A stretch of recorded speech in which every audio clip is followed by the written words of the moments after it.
We did this research because we're quite aware that employee engagement is critical today to company reputation and employee satisfaction. But we wanted to look into the future and see what's ahead. Where is this world where social media is out there and employees are facing a lot of uncertainty? And so we said, what is in the future? And we realized that employee activism is the answer. It is the future. Employee activists are those employees in an organization that make their engagement visible. They defend their employers from criticism, and they're advocates, whether it's online or offline. The headline findings are, first, that there's a lot of unrest in the workforce.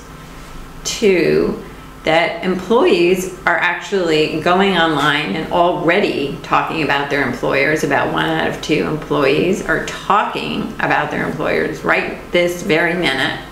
That there's a group of activists, about 20%, who are active online talking about their companies.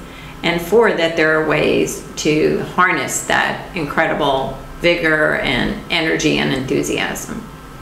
Yeah, I think the companies that do it really well have a point of view on their social media policy. They spend time developing it, and they spend time training people on it so that employees have a really good understanding of what they can and can't do in the organization.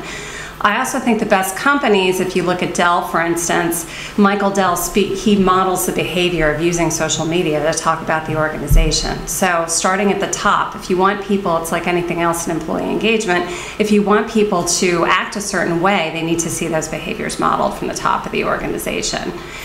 Well, I think the internet has absolutely made all leaders extremely humble because they realize they're under the spotlight and there's no such thing anymore as a secret, and there are absolutely no digital erasers. And I think that leaders have become much more humble, and it is a humbling experience to have the internet and having everyone know not only what you say, but what you do. There's no seam between professional and personal. It's a very different world in which to communicate. And I think the other thing is providing people with the right content.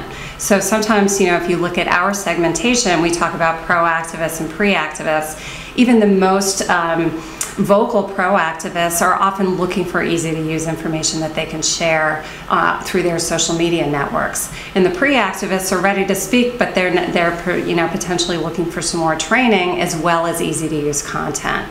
So that sort of having a clear social policy, seeing the behavior sanctioned from the top of the organization and modeled, and finally giving people the right kind of content to share.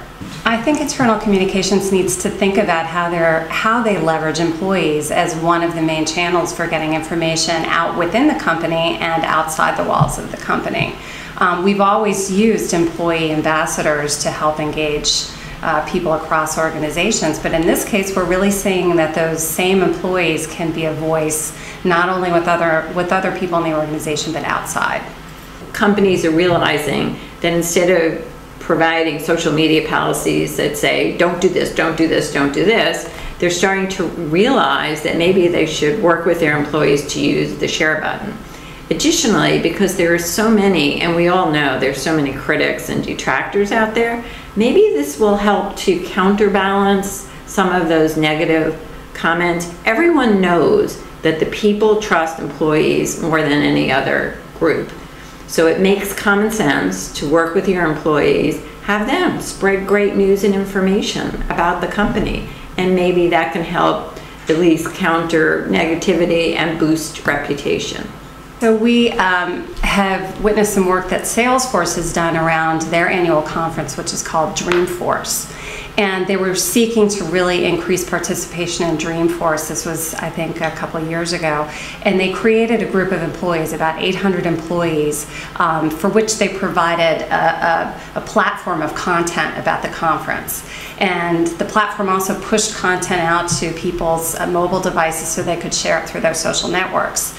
The company also added a leaderboard dimension to that, so as people talked about the conference, they earned points on the platform that gave them, recognition from leadership, and you could see who was sort of tweeting or blogging the most. And at the end of the day, it was so successful, and their attendance at the Dreamforce conference really was incredible that year. So they've decided to extend that platform to all employees, and they're creating an editorial calendar over the course of the year to push content out to all 12,000 employees so that they can share that content. But it really started with the discussion about Dreamforce.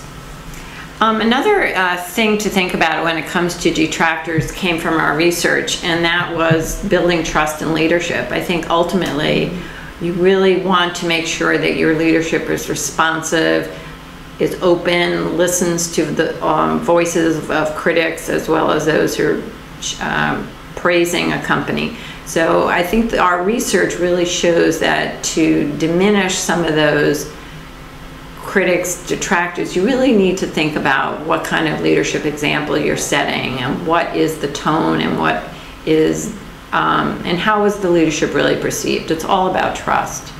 I think internal communications needs to think of it as an opportunity to almost take a megaphone to what they've been trying to do, and it's also a way to elevate the stature of internal communications in the eyes of leadership. It's a way to really, instead of the message from the company coming from one channel, or is a way to really empower your employees to help tell the company story in a compelling way. And as we continue to think about the future of employee engagement and change management, we felt we really needed to get an understanding of where the field's going and what the next big movement is going to be. So this research showed us that employee activism is sort of the next phase beyond employee engagement, and where the workforce is really going tomorrow.